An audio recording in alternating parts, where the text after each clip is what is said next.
Welcome back to the national poll projections, where I am now joined by our chief political correspondent Nandita Suneja as well. Nandita, how's the poll projection looking to you right now? Broadly, are we seeing a wave, a sweep? Is there a national story you're reading so far from what we've seen in Delhi? Well, I don't know if there's a Modi sweep per se, but I think one thing that's quite clear is the fact that there is an anti-Congress sweep. And that works across the states, really. What is the expectation broadly, if you were to say, we're going next to Rajasthan? So, Nandita, before we go to Rajasthan, the big story I read from Rajasthan, and Jay, why don't you come forward as well? The big story that I read from Rajasthan was that last time there was a huge gap between the Congress and the BJP. And this is a cyclical election. It keeps changing. It's like Tamil Nadu and Kerala, Tweedledum, Tweedledee, this party this time, this party the other time. So what was the situation last time? Can you tell us before I ask Nandita to take us through what we are projecting? They were actually very close. The Congress won 96, the BJP won 78, vote share gap of about less than 3%. Now, the vote share gap is also widening. The BJP for the first time is projected to cross the mark of 40. It never had crossed 40% of the votes in Rajasthan. It's projected to get 41. The Congress is projected to go down to 35. This 6% gap is producing the result we are seeing, 112 and 65. So Nandita, why don't you come here and why don't you and Jay take us through the numbers that we are going to see for Rajasthan? Before they take you through the numbers, just a quick word. Remember in Rajasthan that there are 77 seats out of the total 200 seats, I think. Absolutely. There are 77 seats in Rajasthan, which the BJP won with a margin of more than 10,000 seats in the last election. These are what we classically call, in our own lingo, firewall seats. When you have more firewall seats, it becomes really easy for you to win. The situation is a bit, not totally, but a little bit like Gujarat, where there are so many seats that the BJP has won decisively in the last two elections that it becomes difficult for the BJP to lose. So, if the BJP were to do badly, it would really have to lose against itself. Is that going to happen? Nandita will tell us more. Nandita, it's over to you. Well, also, what's really interesting is last time the margin was really very tight. In fact, in 30-odd seats, the difference between the winner and the loser was around 1,000 votes. And then, of course, that famous election of C.P. Joshi, where he historically lost by just one vote, and he couldn't become chief minister just on that pretext. So what's the result this time? This time, of course, things looking pretty good for the BJP, according to our survey. November, this is the November figures, 112 for the BJP, 65 for the Congress. So not a good story for Ashok Gehlot at all. I think in all, in one sentence, the story in Rajasthan is that Ashok Gehlot could not really consolidate his rule, his tenure, and it is really the rising star of Vasundhara that's playing. Absolutely. And whatever they did in 2003, they cracked Formula 56. They took 56 seats they had never won. The BJP won 28 out of them, making a break in the Jat heartland. It's sort of retaining that. Marwar, 56, the Jat dominant seats is picking 38 there. That is the real story, how the BJP is consolidating. The biggest point which emerges, I would like to come back into this debate discussion. The biggest point which really emerges is that this is the best performance for the BJP since 1998. Absolutely. And by the way, it is the worst performance for the Congress party since 1998. I think that's the big story, and it is on your screen right now. We're looking at the most popular chief ministerial candidate, and look at that number, a whopping 58% people.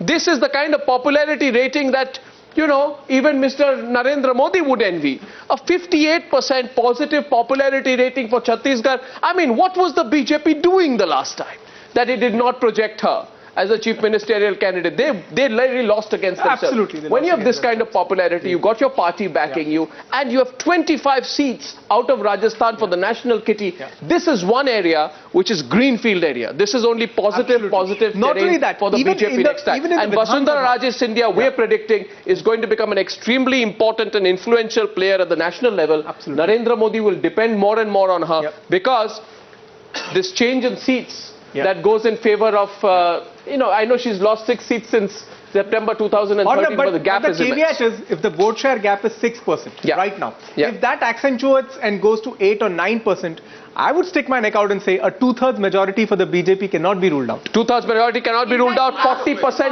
In fact, last time around, last time around it was said that the BJP defeated itself because the ticket distribution had gone completely awry, and 78 that Vasundhara got at the end of the day was very close to call. In fact, the Congress did not have a clear majority. It had to depend on a lot of independents to come in, and there was this whole battle between C.P. Joshi, who was actually Rahul Gandhi's man, who was to be the chief minister, but Ashok Gehlot, they say, that's the folklore in Rajasthan, that Ashok Gehlot got him defeated by one single vote, and through the 5 years, he's paid the price for that, because there's always been contesting leadership as far as Ashok Gehlot is concerned, and Bishnois, the Jats, all upset with Ashok Gehlot. All that is going to tell the Congress in its dipping chart in Rajasthan. I just want to bring out the vote share chart once again and add one small statistic. This is just it's such a fascinating state.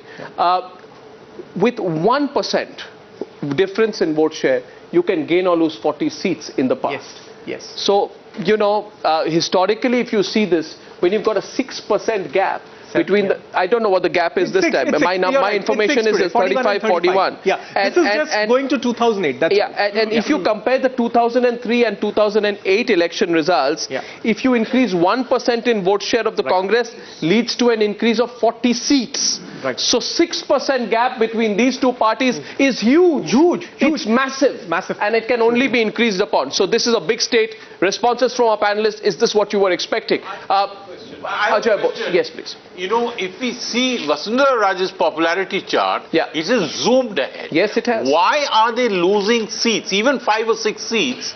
It's a little intriguing that why should the popularity rate of Vasundhara zoom ahead, but they lose 6 seats. Actually, it should reflect in seats. And absolutely. No, because the Congress party loses only 1% of its vote share. And in this kind of a situation, it's not just how many you're gaining, but how much the other side is losing. So the story is the BJP's gains are not only at the expense of the Congress party. That's the only explanation I can have. Jay understands this better. Absolutely. See, the BJP's gains are also coming at the expense of the BSP.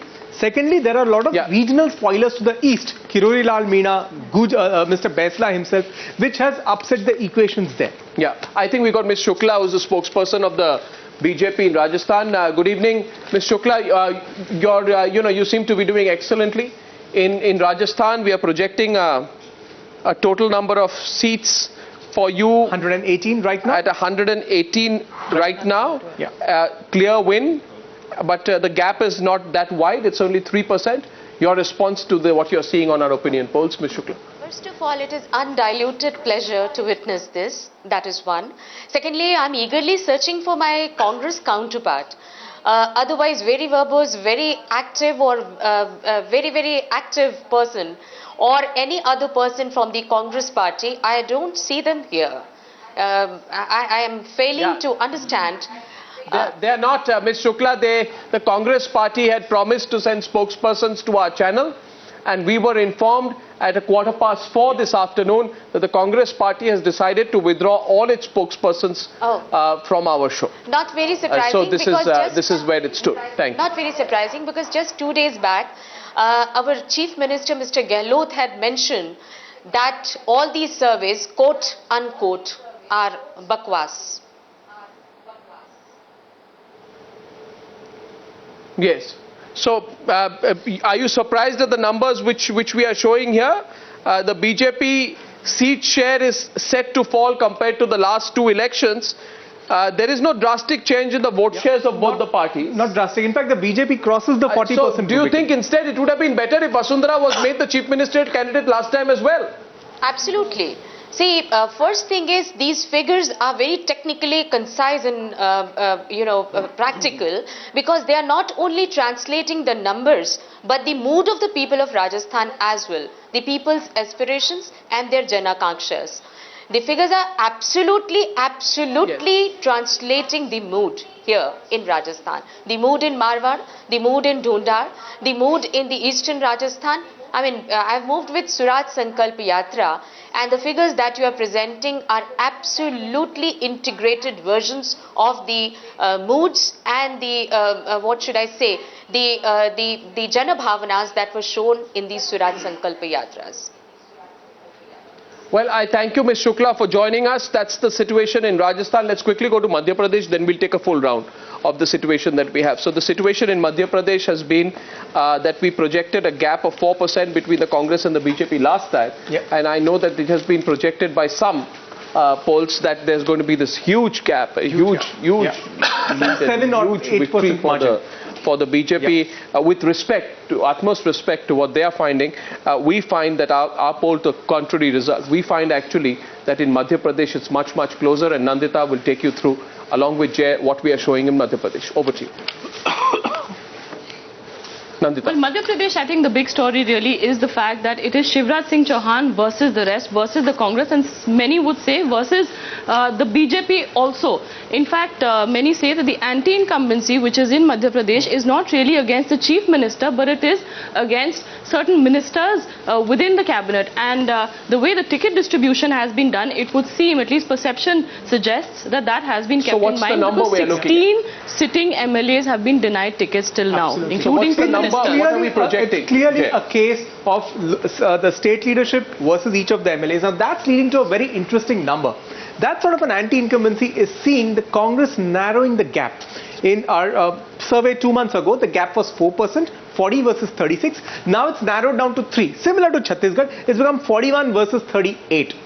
That has created a sort of opening up of the contest. With the BJP projected to win 126 and the Congress surging ahead to 88. Remember, 88 is just 12 seats short of 100.